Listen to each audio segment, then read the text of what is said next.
discuss multiple choice questions of statistical data. That is our first topic, that was classification and tabulation of the data, जहाँ पर हमने बार diagrams पढ़े थे, 2D diagrams, 3D diagrams पढ़े थे, histogram पे कैसे हम फ्रीक्वेंसी डिस्ट्रीब्यूशन को शो करते हैं, वो सब चीज़ें पढ़ी थी. तो उससे रिलेटेड कुछ मल्टीपल चॉइस क्वेश्चंस है. We will discuss this. So the question first is, the origin of statistics can be traced to, so the correct answer is straight. And then the second question is, statistics may be called the science of counting, is the definition given by, so this definition was given by A.L. Boley. So correct option is option B, that is A.L. Boley.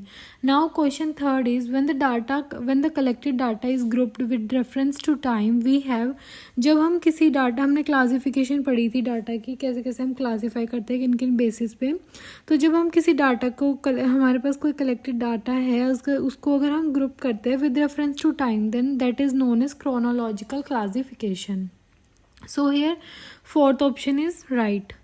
Next, the fourth question is, most quantitative classifications are, so quantitative classification हम किस में उसके लिए क्या use करते थे, frequency distribution. So the correct option is C.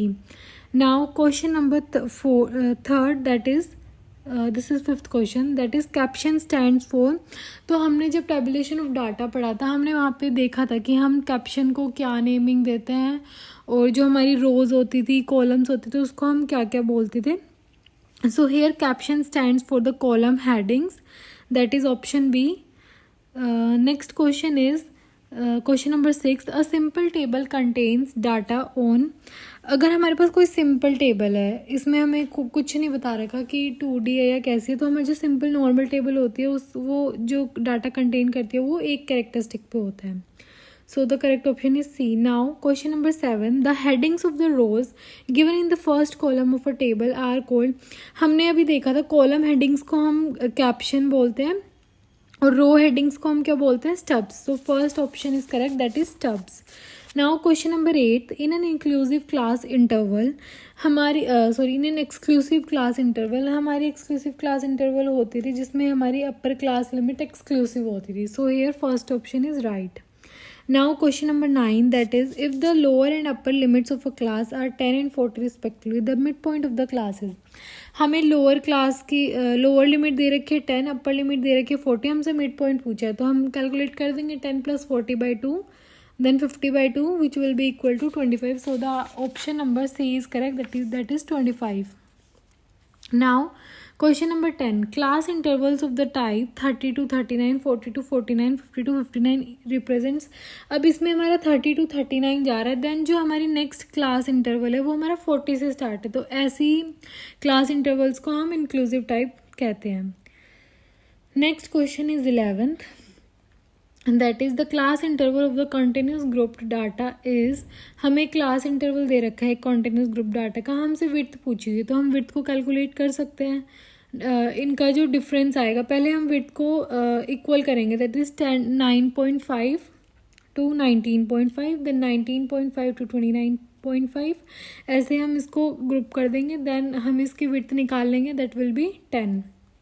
Next question is question number 12. Raw data means, जो हमें रो डाटा मिलता है, हमारा प्राइमरी डाटा होता है. प्राइमरी डाटा को क्या बोलते हैं, जो हम कलेक्ट करते हैं डाटा, उसको हम बोलते हैं रो डाटा, मतलब रो फॉर्म में जो हमें मिलता है. सेकेंडरी डाटा वो होता है जो हम किसी अदर सोर्स से हम जब लेते हैं, उसको हम बोलते हैं secondary data. Then question number 13. Which of the following is one dimensional diagram. So the correct option is bar diagram. Bar diagram हमारा 1D होता है. Then question number 14th. Percentage bar diagram has option 1 data expressed in percentage is equal with. So percentage bar diagram है, so the correct option is data will be expressed in percentages. Now question number 15th. Frequency curve begins at the origin, passes through the origin, begins at the horizontal line, or begins and ends at the baseline. So the correct option is D, that is begins and ends at the baseline. Question number 16. With the help of histogram we can draw. हम histogram की help से क्या draw कर सकते हैं, हमें तीनों option given है, frequency, polygon, curve and frequency distribution. So all of the above is the correct option because we can draw all these three with the help of histogram. Now question number 17, ogives for more than type and less than type distribution intersecting. हमने देखा था जब हम ogive draw कर रहे थे उसके अंदर हमारा मोर देन टाइप का एक ग्राफ ड्रॉ होता है, देन लेस देन टाइप का, तो जहाँ पर वो इंटरसेक्ट करता है उस पॉइंट को हम बोलते थे median. So the correct option is B, that is median. Now question number 18, that is the entire upper part of a table is known as tabulation of data. के ये डायरेक्ट क्वेश्चंस पूछे जाते हैं, caption को क्या बोलते हैं, step किसको बोलते हैं। तो यहाँ पर हमसे पूछे जो अपर पार्ट होता है टेबल को उसको क्या बोलते हैं, तो correct option is C, that is box head.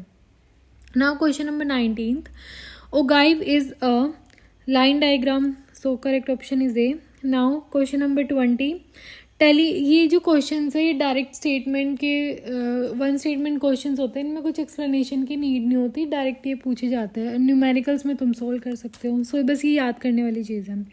Next question is 20, that is tally marks determines. अब हमें टेली मार्क्स दे रखे हैं तो क्या डिफाइन करेंगे, विड्थ तो होगी नहीं। क्लास विड्थ क्या होती है हमारी, क्लास विड्थ हमारा डिफरेंस होता है, तो क्या होगी ये क्लास फ्रीक्वेंसी होगी। क्लास लिमिट हमारी अपर लिमिट लोअर लिमिट उसको हम क्लास लिमिट बोलते हैं, एंड द क्लास बाउंड्रीज जिसमें हमने उसको डिफाइन किया है। सो correct option is class frequency which tally marks determines.